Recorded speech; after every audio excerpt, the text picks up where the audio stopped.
The most notorious and infamous king ever to rule over England is King Henry VIII.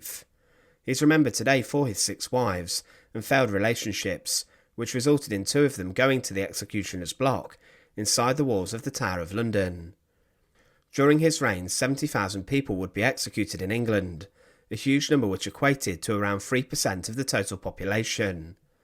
Anyone who dared to cross Henry VIII usually ended up imprisoned, then executed in a number of different ways, accused of treason. The most influential of Henry VIII's wives, who changed the face of English history forever, was Anne Boleyn, his second wife. Henry's need to annul his first marriage to Catherine of Aragon plunged England into great religious turmoil, and the scandal caused by the king and Anne's relationship caused chaos across the country. But Anne herself met a very bloody downfall, and was wrapped in a web of treason, deceit and adultery, accused of sleeping with a number of other men, including her own brother. The story of Anne's execution is well told, but what about those men who were executed for their involvement with Henry VIII's queen?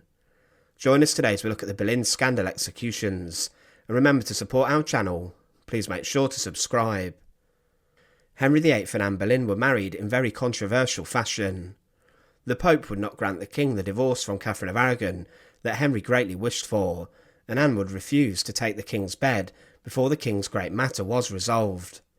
Henry consulted with scholars, and he took their advice, which was that no one was above the king with regards to matters involving his own country.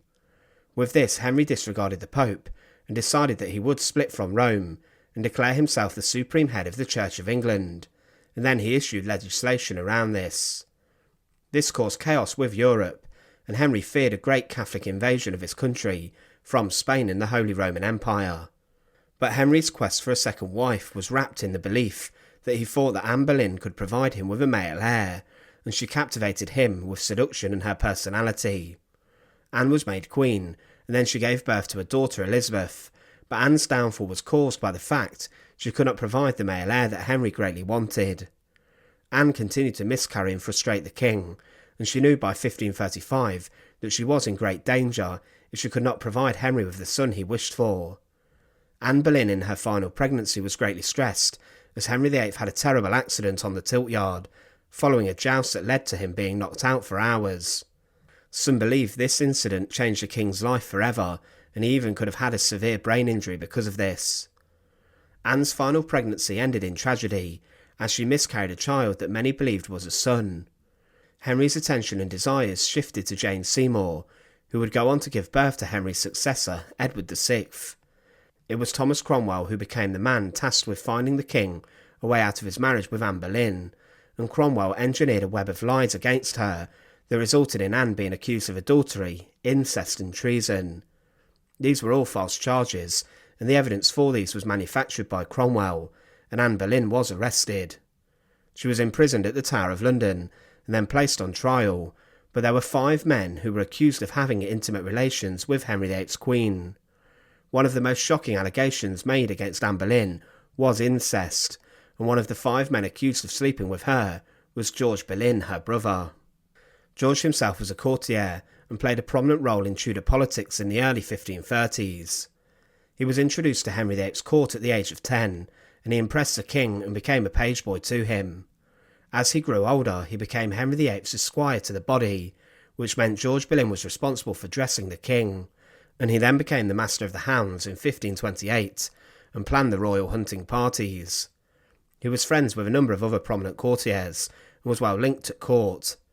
But George, as he was close with his sister and as they had a close relationship, was framed for allegedly sleeping with her, a scandalous accusation that would ruin the Boleyn family.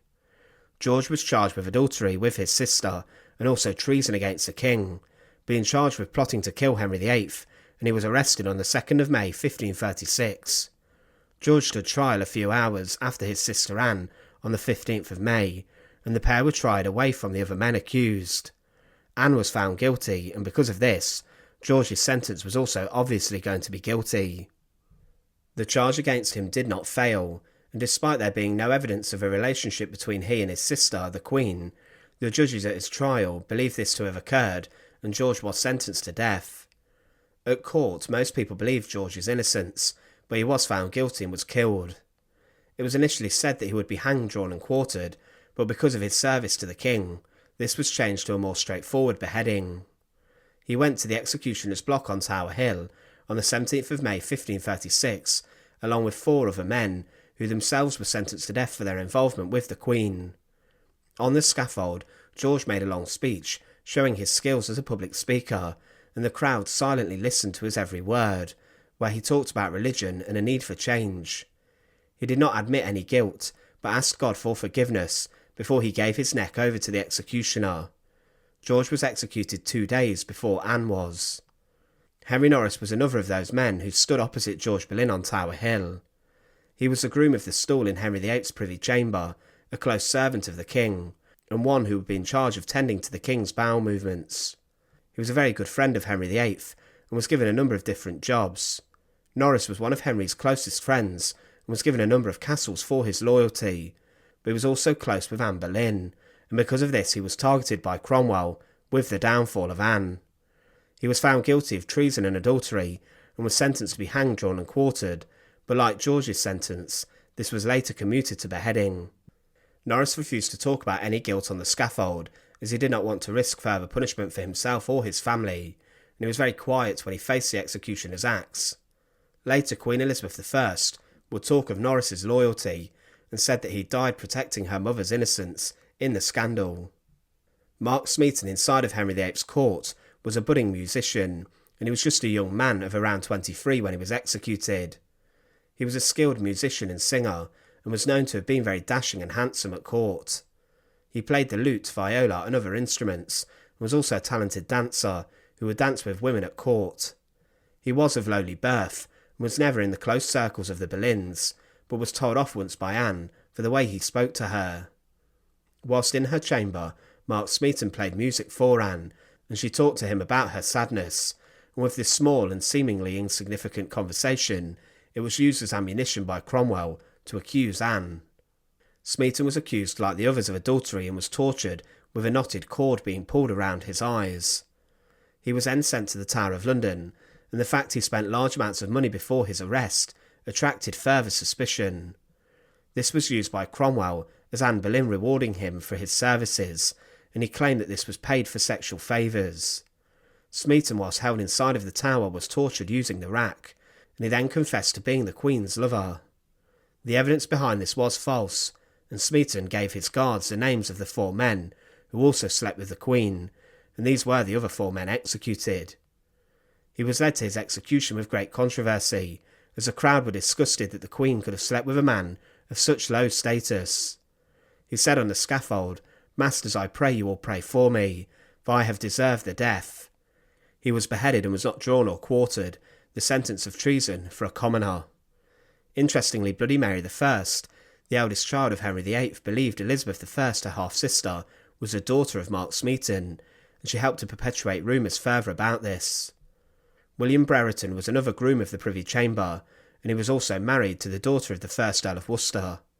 The king liked him, and he was given royal land in Cheshire in the Welsh Marches, which brought him a large income each year, making him very wealthy.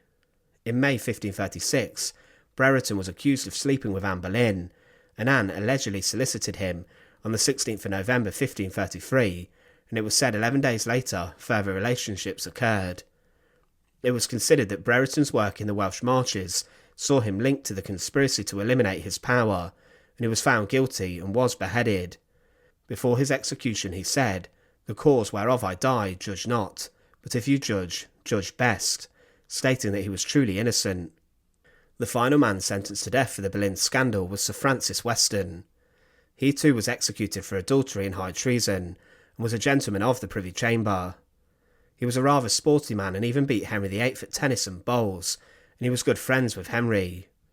Thomas Cromwell investigated Anne Boleyn's ladies-in-waiting to find out dirt about her, and Anne had told off Francis Weston for flirting with Madge Shelton, who was betrothed to another man at court, Henry Norris, who he himself was also executed. Francis was tied to the plot, and despite being just 25, he was sentenced to death for adultery behind the king's back. His father tried all he could to get his son spared, even offering the whole finances of the family to gain a royal pardon, but Henry VIII refused to do this. He was beheaded along with the other men on Tower Hill on the 17th of May 1536. All of the men who died along with Anne Boleyn for the charges that the Queen faced were murdered practically. It's considered that there was no valid evidence for their execution, and that Cromwell invented much of the claims to gain favour with Henry VIII. Cromwell was the architect of Anne Boleyn's downfall, and with this came the execution of 5 innocent members of the King's court, some of whom were very close to Henry VIII. All of the charges were false, and the men paid the ultimate price, being murdered by an axeman who would perform the wishes of Cromwell. Anne too was beheaded, but she was given the decency of a private execution within the walls of the Tower of London on Tower Green, where Cromwell himself would witness her beheading. In one swift blow, a French swordsman struck off her head, but there was not just one victim of Anne's execution. There were many, including the men sentenced to death with her, and also her daughter was a victim, the woman who later became the greatest Tudor monarch of them all, Elizabeth I. Thanks for watching. To support our channel, please make sure to subscribe, and once again, thank you so much for watching.